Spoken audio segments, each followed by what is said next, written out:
YouTube, what is going on? It is Sans here. Got the Scuf post review for you guys. So for those of you that saw my unboxing video, you know that I promised a post review. So I've had my Scuf probably for a month and a half, something like that, and I've been playing on it pretty religiously. So wanted to share some thoughts and pros and cons with the Scuf itself. So it does have the domed sticks right here. It has the trigger stops, of course, in the back on both sides, and then it has the buttons right here, the paddles. So for those of you that aren't familiar with a Scuf or what the benefits are, just real quick. So this is my A button now, and this is my B button. So of course it's still functional, up here, my A and my B. But the nice thing about it is that when I'm playing Black Ops 2 or if you're playing Halo, you're able to jump and then aim at the same time. So it's one fluid motion. It's not a jump and then aim. It's just one fluid jumping and aiming at the same time. So that really does give you a huge advantage. You're able to jump around corners. You're able to do all sorts of crazy turn around jumps or whatever, turn on people. So that's nice. Now I guess the biggest thing that I really noticed when I got this Scuf actually was the trigger stops themselves, just because you're able to set it so that you aim in way a lot more quickly than you were able to before. So for those of you that have seen Clayster play, for example, and you see his FAL work, part of the reason why he's able to shoot so fast, I mean, besides his trigger fingers ridiculously insanely fast, is due to the trigger stops here. So I mean, you're not having to pull down the trigger all the way. You can just literally tap or find that perfect sweet spot where you can just tap the controller and then it's gonna shoot. So these are adjustable, so you're able to select your comfort zone for your triggers. So now my major concerns that I have with this controller are, and I don't know how well you guys can actually see this, and it doesn't look like you guys can, but there's actually some wear happening on the inside of that stick right there from where I'm pushing up on the controller. So that's one issue that I do have. It's showing a lot of wear, and this is definitely wearing out on this plastic rim right here. And one concern that I do have is that it's also wearing down on the plastic inside of the actual joystick itself, and that it may ruin the structural integrity of it, and it may break. So that's one concern that I do have. And of course, if that does happen, I'll keep you guys updated so that you guys are aware. Now, again, I'm a month in, and I believe the warranty is 90 days, so it's not something that I can really, send back. And I think that it's probably just, kind of normal wear and tear, and I'm just noticing it more because it is this vibrant orange color instead. One of the other issues that I've run into with this controller is that when I play with my Tritons instead of my Astros, I get a lot of background noise, and I also get a lot of echo. So it's kind of weird if I'm in a party. I guess it doesn't even matter if I'm in a party. If I'm in a game and someone's talking, it sounds like my mic turns on and then it turns off again. So it's just click click click click click click. And then same thing if I start speaking, it's the same thing. So if you're playing League and you're playing on a team, it makes things very difficult to communicate.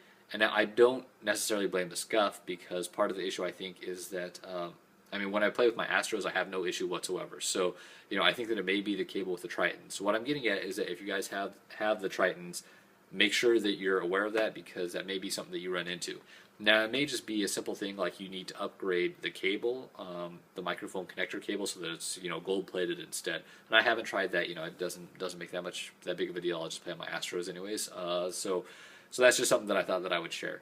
Now, as far as pros are concerned, I mean, this controller is literally amazing. I don't think that I could ever go back to playing on a regular controller again now that I've gotten used to the Scuf.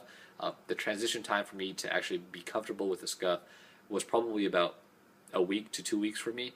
For other folks, I know that it's going to be pretty much like a day or 2 days. So for me, it's like making that jump from the old school Nintendo where you have the two buttons up to an Xbox 360. So it's kind of the same thing where now I'm used to the 360 controller, and now I have these additional buttons on the back, and I'm not quite sure what to do. I was fucking diving and doing all sorts of crazy shit while I was trying to get used to it.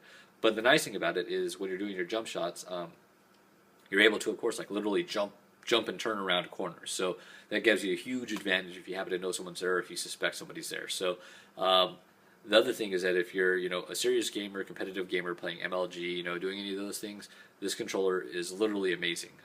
I once you get it, you will understand what I'm saying. So it's just one of those things that's more of, once you actually play with it, you'll get the feeling and you'll understand, I think, what the big picture is about the whole Scuf controller thing. Now, one issue, of course, is the price. So another option that you have is just to take one of your old controllers and then send it into them instead, and then have them modify it. So I want to say that their service costs like 40 to 50 bucks, something like that, and then you have to pay for shipping. So that is a cheaper alternative for you to go about doing the whole Scuf thing. Now, another alternative, of course, you guys, if you don't have the resources to either have one of your controllers upgraded or to buy a Scuf, is to learn how to play claw style. So I don't know how to play claw, but I know that there's a lot of tutorials out there that can help you learn how to play claw, and that will, of course, allow you to not have to upgrade to a Scuf, and you'll be able to do jump shots or whatever else. Now, if you've had no issues, then hey, then just keep playing how you want to play. For me, part of why I purchased it was I was just curious. I was curious about the hype and whether it really made that much of a difference. And now I can attest and say that it actually does make a huge amount of difference. So in any case, I hope you guys found this video informative. Again, if I run into any other issues with a Scuf, controller breaks or the stick, malfunctions or something like that, I will make sure that I share it with you guys so that you're aware of any issues that I run into. Again, I guess just final thought, and I probably should have, maybe I will. I'll put a disclaimer at the very beginning. I'm not affiliated with Scuf in any way, shape, or form. I'm not paid. I don't get any discounts, or anything like that. So this is all just my own personal thoughts and opinions about the Scuf. And again, I got pretty much just all positive things to say about it. If you're playing competitively, or if you're thinking about playing, a lot of MLG, or if you're just serious about gaming and playing Call of Duty or Halo, then definitely pick one of these up if you have the money, because it's going to make a world of difference. So in any case, again, I hope that you guys enjoyed the video. Thanks for watching, and until next time, this is Sandz.